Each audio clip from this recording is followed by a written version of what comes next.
Save your breath. He left town in '68. President Grant, you know. The man who took Richmond the way the rich men took him. What is so damn funny about all that? An orangutan like Hayes gets into office on a deal. Now, don't forget how they was counting the votes up to 2 days before the election and the inauguration. For the people, that's a very impotent part of the joke. All right. He gets into office on a deal to pull the federal troops out of the South. And 2 days after he's president, every black man down there gets kicked back on his antebellum. Rutherford B. Hayes repealed the whole friggin' Civil War. The lousy in the land. What is so funny about it? Well, as humor goes, it's a little offbeat, but once you get it... Tell me. I don't know. But everyone must have laughed because nobody cried. Nobody? Somebody. Nobody. Mr. Bones, do you think Lincoln was an accident? What do you mean? I mean, do you think he came because the people were awake or because the people were asleep? I think he came because they were asleep and he woke them up. Just for a little while, huh? Just for a little while. People of this country, they sure don't have insomnia. Oh, no, Mr. Tambo, they snore so good they don't even hear the bandits break in. Do forgive me for interrupting. But curtain! Hail to the new one, you know whose is the Watermaconet. It is me, I give you Allen. Hail to Chester Lincoln, hail.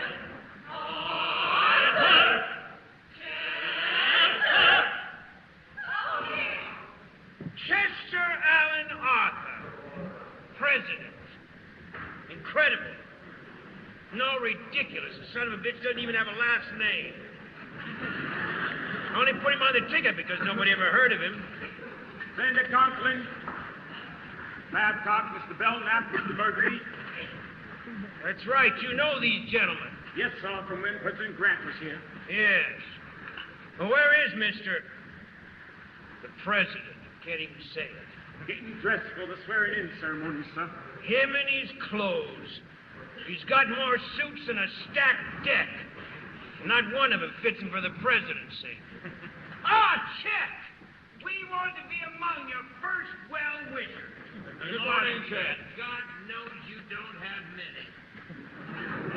Now, that's what I call presidential material. Is Judge Haynes going to hold the good book today? Carriage is waiting, sir. Well, good luck. Hail! Mr. President, congratulations! Mr. President. Well, thank you, good boys. Yes, I solemnly swore to protect, preserve, and defend the Constitution. Yes, we know. Mr. President, you know you cannot run an office without a secretary you can trust. And you know how Grant trusted Babcock here. Why, there was nothing this man wouldn't do for him. Oh, I know. He even collected illegal funds from industry to pay for the '72 campaign. Sorry, Roscoe, I can't do it. And to avoid embarrassing our other two friends, let me say before you ask... Wait for me outside. Get.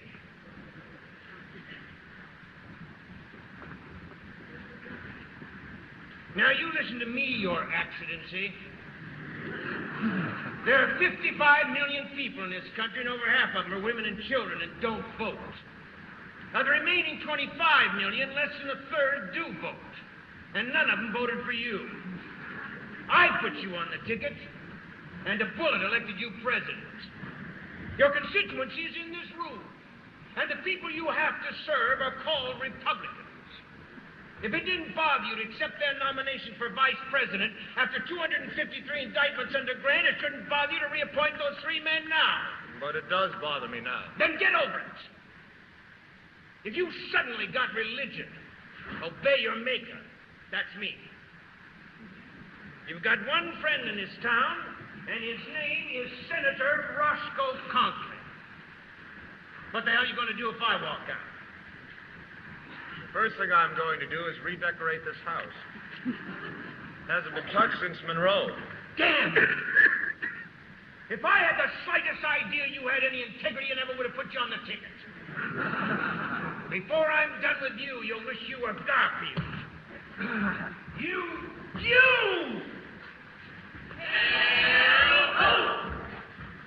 You are looking very well, Mr. President. Well, come in, Roscoe. It's been a long time. Over 2 years.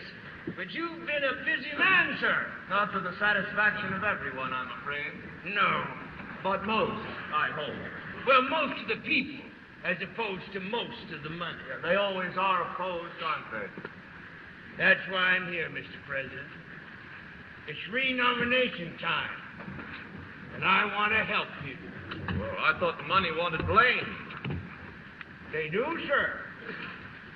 And I don't think Blaine could carry his own family if he shot a few. I've come to plead with you to hold out the olive branch. No deal. Just a dinner party to which you invite Mr. Gould and Huntington and Vanderbilt and what's his name, Rockefeller, among others. What's attached to the olive branch, Roscoe? Olives. There's a lot of pits. No, I want the nomination. I don't deny it. But my nominating committee will be my record. This country's had the first clean administration in 20 years.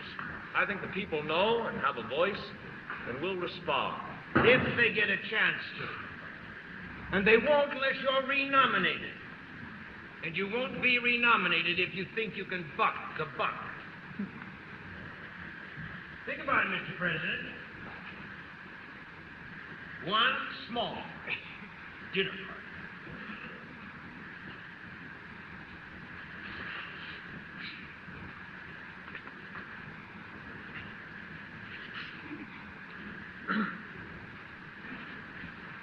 You do the right thing,